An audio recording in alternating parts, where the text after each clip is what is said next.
the 1st of February. Where's the time going? But we're going to start the month off with some wonderful sunshine. A full look at a changing Marker 6 forecast starting right now on News Channel 6 at 4. How about all those railroad crossings around town? We'll tell you what's going on. Also ahead, construction about to start at a local park, how long it'll be closed, and what that means for community programs there. And Georgia and South Carolina say no to the federal summer food program. So how do people get their meals? News Channel 6 at 4 starts now. Live from Television Park, this is WJBF News Channel 6 at 4. Good afternoon, everybody. I'm Brad Means. Thanks for joining us. Jenny is off today. Coverage you can count on begins with frustration on the roads. I know you're feeling it. People having to detour because of all that work at all those railroad crossings. News Channel 6's Hannah Latier live in Columbia County with that story. Hannah? Thank you, Brad. Drivers I spoke to are frustrated for multiple reasons, but CSX says this maintenance is critical. This week in Columbia County, there are closures at Pleasant Home Road, Baston Road, Iron and Steel Drive, Old Evans Road, Hightower Drive, Industrial Park Drive, and Hardy McManus Road. Some detour signs are up, and some county school bus routes will be delayed. We'll have a full list of those on WJBF.com. Some questions left unanswered are what specific times each railroad will close and reopen, how emergency vehicles will get through, and if or how it will impact businesses. And it's clear that drivers are just ready for it to be over. It took me a good 30 minutes extra to get to work, and we're in between job sites right now, and just driving down these roads. I'm stuck in traffic all day. I'm trying to get here and there, and it takes me a long time.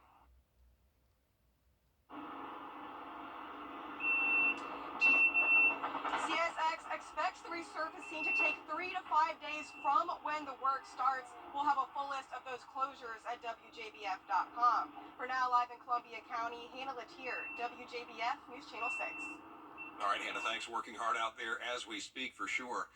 Columbia County Community Center set to close this week because it's getting a facelift. Here's News Channel 6's Renetta Dubose. People in Grovetown can still enjoy Liberty Park, but not this community center. It closed Monday for renovations, bringing the nearly 20-year-old facility into the next generation.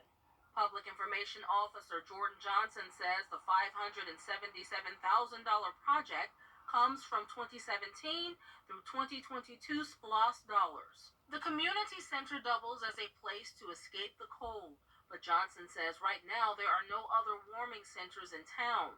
Work is expected to move swiftly, though, with a completion time frame between 3 to 4 months. Some of that's going to include updated audio-visual technology in our conference rooms, new flooring, updated bathrooms and showers. We're going to have better acoustics in there. Johnson says the special elections in both February and March will not impact voters. They will still be able to cast a ballot here. In Grovetown, Renetta Dubose, WJBF News Channel 6. A battle over the boathouse in Augusta. The rowing club now asking the city to reverse its decision to tear down their headquarters. They say the damage from last winter's water main break isn't that bad. And some Augusta commissioners say, okay, we'll go along with that. They went and checked it out firsthand. But Augusta's Central Services Department telling commissioners mold is still an issue and the repair costs are big. If we're looking at taking everything out good in the building and upgrading, we're looking at roughly about $6.5 million just to kind of put everything back the way it is, get the decking redone. We're probably looking at on the low end about $4 million.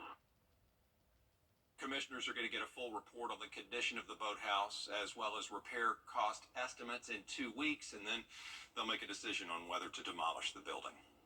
And it's time now for our first look at our weather. Chief Meteorologist Tim Miller joins us. Hello, sir. Hello. The sunshine tomorrow, but the question is, how long will that last? We'll answer that with your forecast in just a few minutes, Brad. Tim, thanks. The Richmond County Sheriff's Office looking into a deadly shooting. Here's what we know. It happened about midnight at East Augusta Commons on East Boundary. The coroner says 28-year-old Wanya Ryan was shot and killed. So far, no word on any suspects. Both Governors Brian Kemp and Henry McMaster say no to a new summer food funding program. Now, local food organizations, even schools, are preparing to serve. The EBT program would provide $40 every month to families for food over the summer. Nonprofits and schools having to step up now.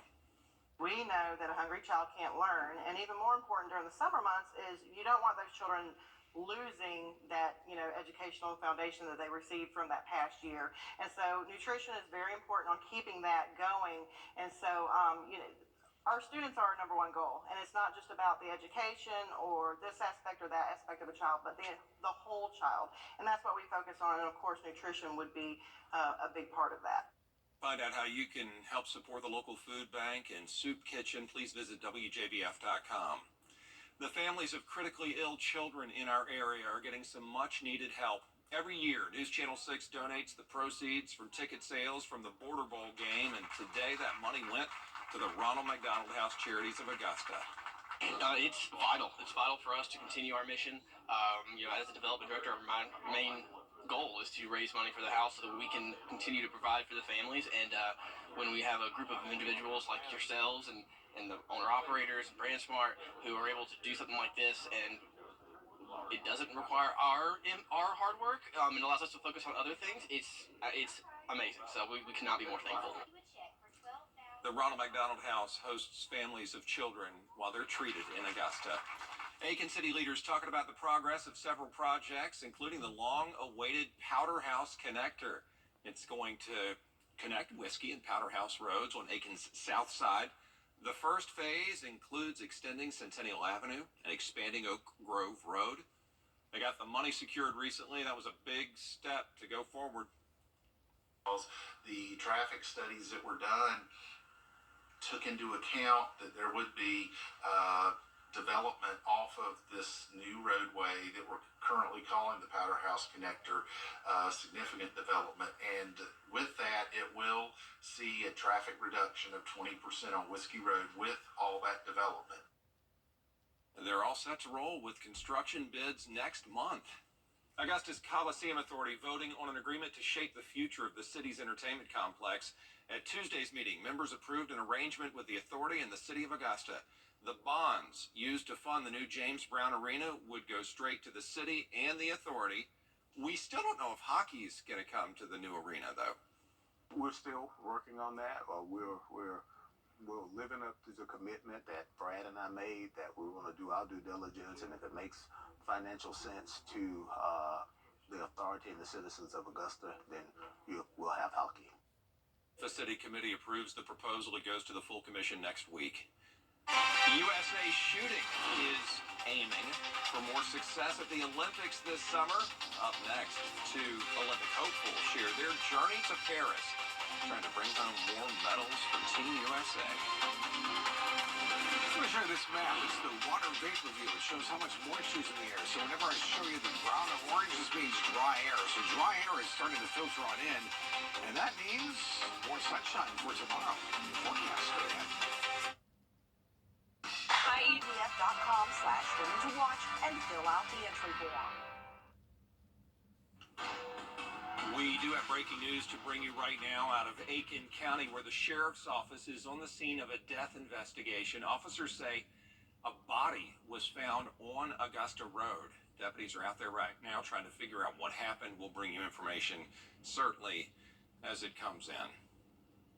Now, still ahead, a close encounter of the moose kind. We'll tell you what went on in the capital of Alaska in just a moment. When you call my Traffic coming to a halt in Alaska recently. Not in the state capital of Juneau, but just across the state in Anchorage, where drivers had to stop as a moose crossed the road. The moose eventually made it across safely, thank goodness, and as you may have guessed, this is not an uncommon sight for people living in Alaska. In Anchorage alone, about 1,500 wild moose live around the city. Big fella.